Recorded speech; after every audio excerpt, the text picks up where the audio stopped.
Assalamualaikum warahmatullahi wabarakatuh. Alhamdulillahirrabbilalamin. Salatu wassalamu ala asrafil anbiya'i Rasulillah Muhammad bin Abdullah sallallahu alaihi wasallam. Alhamdulillah kita masuki puasa hari ke-10. Kita akan segera melewati fase pertama dari 3 fase. Apa itu? Fase rahmatullah, fase maghfirullah, fase itqum minan nar. Ini fase Ramadan adalah fase bulan bonus, di mana Allah memang memberikan, Allah Maha Pemberi, tapi di bulan Ramadan ini apa yang kita lakukan semuanya dilipat gandakan oleh Allah. Kita mendekat, kita ibadah-ibadah yang kita lakukan, pelatihan-pelatihan yang kita lakukan, efek samping terhadap jiwa kita pastinya akan lebih dibanding bulan-bulan yang lain. Oke, kita akan lanjutkan pembahasan kita tentang sholat. Karena banyaknya pertanyaan, khususnya menyangkut bagaimana sholat khusyuk. Saya mau beri ilustrasi sebelum kita masuk ke sana. Suatu ketika pastinya kita ini akan pernah atau sudah pernah diundang oleh pemimpin suatu wilayah. Bisa jadi gubernur, bisa jadi presiden. Bagaimana perasaan Anda ketika mendapatkan undangan tersebut? Pastinya bahagia, semangat. Kecuali mungkin dapat panggilan atau undangan dari kantor polisi, Anda mungkin tidak terlalu semangat atau bahagia. Sekalipun Anda tidak salah, tapi tetap karena yang mengundang adalah otoritas penghukum atau yang bisa menghukum Anda tidak akan mungkin. Tapi apabila diundang oleh pemimpin ataupun ya gubernur, anggaplah presiden, pastinya kita akan sangat memperhatikan itu. Baik pakaian kita pada hari H, jauh hari sebelum kita udah bahagia.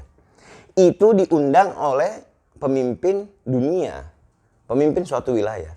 Lah bagaimana dengan sholat? Yang undang siapa? Rabbul Alamin. Dan ingat, ketika kita sholat, Allah tidak butuh sama kita. Kita yang butuhkan Allah Subhanahu wa Ta'ala. Makanya syariat itu diciptakan oleh Allah, diperintahkan kita, karena Dia yang Maha tahu bahwa kalau Anda tidak sholat, celakalah Anda. Dan bukan hanya celaka di akhirat sana, celaka di dunia. Karena di dalam sholat itu kebutuhan jiwa. Bukan kebutuhan seperti makan. Kita perlu makan ya, kurang lebih ada yang makan 2 kali sehari, 3 kali sehari. Sama juga, apabila jiwa-jiwa itu tidak diberikan haknya untuk menghadap ataupun bertemu dengan penciptanya 5 kali sehari, maka jiwa itu akan sakit. Pertama dia akan kurus, sakit, dan dia akan mati. Makanya ada ungkapan betapa banyak sebenarnya orang-orang yang berjalan di atas tanah, tapi mereka pada dasarnya sudah mati. Kenapa? Jiwanya mati, sudah tidak mempunyai rasa. Nah, ketika kita menyadari bahwa sholat ini adalah kebutuhan jiwa kita, supaya kita senantiasa hidup, jiwa kita senantiasa hidup sebelum dia dikubur, makanya rasa itulah yang harus dibangkitkan. Dan memang rasa itu tidak bisa dibangkitkan serta-merta. Sampai-sampai kita semua juga tahu bahwa sampai Rasul SAW mengingatkan begitu keras. Apabila anakmu tidak sholat ketika berumur 7 tahun, pukul. Kenapa?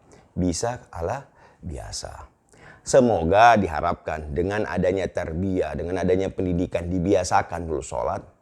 Ya sama juga waktu kecil kan, kita nggak bisa milih tuh makanan apel kah, susu kah, apa. Orang tua kita yang memilihkan makanan. Nanti dewasa entah kita tetap suka dengan makanan itu ataupun tetap kita suka dengan makanan atau kita pilih makanan lain, itu urusan lain. Kenapa? Kita udah memilihnya dengan pengetahuan kita. Makanya yang terpenting adalah dilatih dulu. Yang penting jangan tinggalkan sholat. Karena kalau Anda tinggalkan dengan sengaja ya repot. Ya, penting apapun itu, sampai-sampai banyak ulama, banyak kajian tentang sholat khusyuk ini. Banyak sekali. Tapi percuma kita kaji kalau Anda tidak latih Anda punya diri. Oleh karena itu, di dalam sholat setiap syariat ada rukunnya. Apa itu rukun? Apa-apa saja yang harus dilakukan, syarat menjadi syarat sahnya sholat. Bahkan dalam nomor 1 dalam sholat, misalnya salah satu rukunnya adalah wudu. Di wudu sendiri ada arkan wudu, ada rukunnya wudu. Apabila tidak kita kerjakan, maka tidak sah. Sama juga di sholat juga begitu. Nah yang penting gini, untuk anak-anak misalnya. Yang penting kan mereka, ketika kita mengajarkan anak-anak kita, yang penting mereka melakukan rukun-rukun dasar. Wudhu juga begitu, sholat juga begitu. Ya. Nah, selain satu apa jadi khusyuk, kita sadari kita ini mau menghadap siapa. Makanya ketika Imam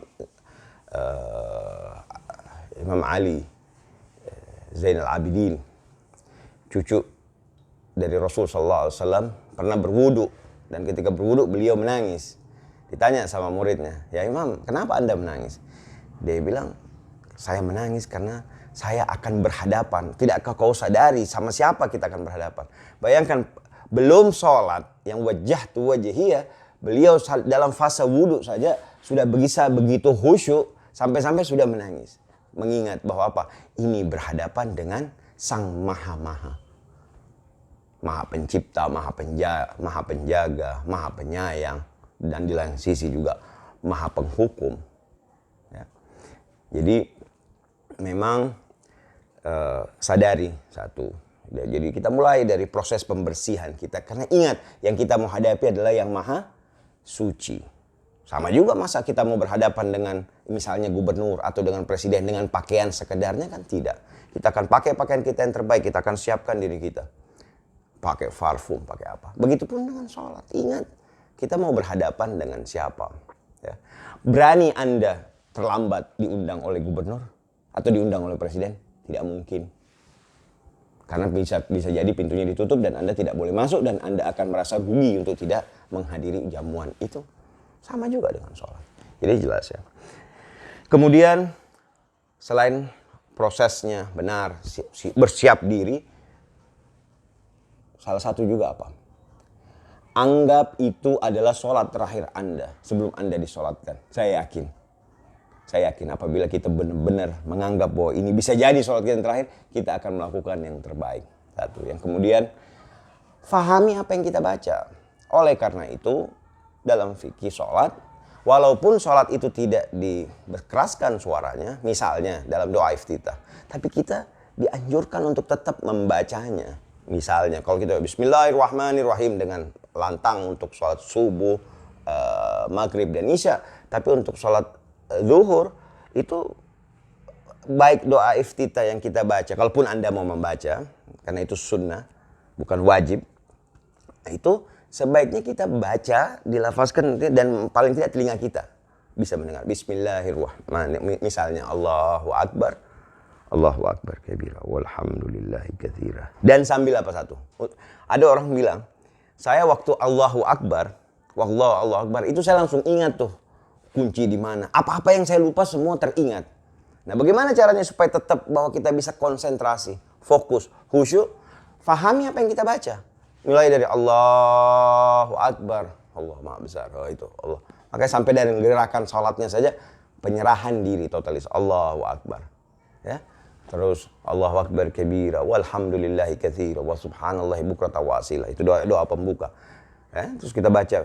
Mari, makanya di dalam sholat ada semuanya, ada Al-Quran, ada apa segala macam. Ya makanya wajib kalau Anda tidak membaca Fatihah, tidak sah sholatnya. Mari fahami itu suratul Fatihah. Bismillahirrahmanirrahim, dengan nama Allah yang Maha Ar-Rahman Ar-Rahim. Alhamdulillahirabbil alamin. Kira-kira orang yang sholatnya seperti itu 2 menit apa 7 menit? Tapi pun Anda bilang, saya tidak mampu, itu lama sekali. Ya sudah, bahkan sampai Imam Syafi'i pun bilang, kalaupun Anda pada saat Allahu Akbar, setelah Anda niat loh ya, setelah Anda niat dan Allahu Akbar itu bisa mencapai hakikat ketuhanan, itu sholat Anda sudah bisa dibilang sah. Selama Anda tidak melakukan hal, misalnya Anda tidak bicara, tidak melakukan lebih dari 3 gerakan.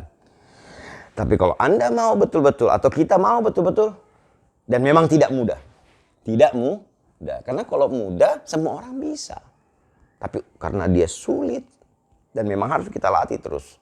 Oleh karena itu juga tadi, selain umpamanya ada kita setelah wudhu, apa kita permanasan, warming up. Dengan apa? Sholat qabli, ya bisa sholat sunnatul wudhu yang kita biasakan, atau bisa misalnya kalau sebelum subuh ada kita sholat sunnah fajar. Untuk apa? Warming up, apa ya? Ini kita mau tes hubungan kita dengan langit. Nah, bahkan setelah kita Setelah menjalani seluruh rangkaian itu, kita menjalani seluruh rangkaiannya dengan apa? Satu juga makanya. Dengan perlahan-lahan gerakan sholat. Nggak boleh terburu-buru.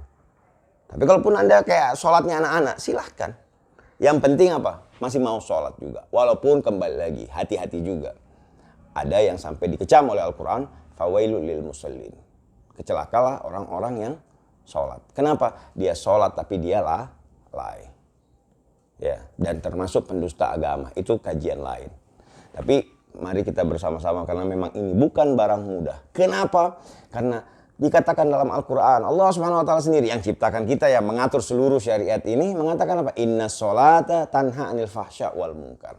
Dan satu juga yang paling efek menarik bahwa kalau kita mengkaji Al-Quran, kita akan temukan sholat, perintah ataupun sholat itu mintalah pertolongan kepada Allah dengan apa? Dengan sholat dan sabar. Artinya apa yang saya bisa pahami?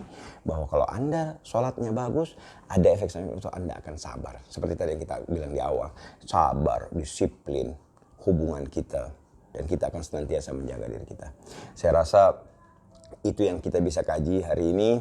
Semoga apa yang saya sampaikan, dan ini agak lebih panjang dari kajian-kajian yang sebelumnya, mudah-mudahan ini bisa memberi manfaat. Mudah-mudahan kita digolongkan Allah Subhanahu wa Ta'ala termasuk orang-orang yang tetap melaksanakan sholat dan mampu secara khusyuk, dan betul-betul sholat kita sholat yang inna sholata tanha anil fahsya wal munkar, maka kita akan jauh dari maksiat kepada Allah. Karena siapa yang bagus sholatnya berarti dia dekat sama Allah. Kalau dia dekat sama Allah, dia tidak mungkin, dia tahu bahwa pengawasan Allah, sang pengawas itu selalu melekat kepada dirinya. Jadi tidak hanya di dalam sholatnya saja dia bagus hubungan, tapi dilepas dari sholat dia yakin dan selalu yakini bahwa sang yang mengawasi itu. Sehingga apa? Kalau dia yakin bahwa dia selalu diawasi, dia tidak akan pernah mau berbuat apa-apa yang melanggar, apa-apa yang mungkar. Demikian yang saya bisa sampaikan. Mohon maaf, pasti ada yang salah. Yang kebenaran hanya punya Allah. Ini hanya cara kami, ini hanya usaha kami untuk bisa menjelaskan. Semoga kita senantiasa sehat walafiat dan bisa menjalankan sholat dengan baik. Kita ketemu lagi esok hari, insya Allah. Wassalatu wassalamu ala rasulillah wa sallallahu alaihi wa alihi wasallam. Assalamualaikum warahmatullahi wabarakatuh.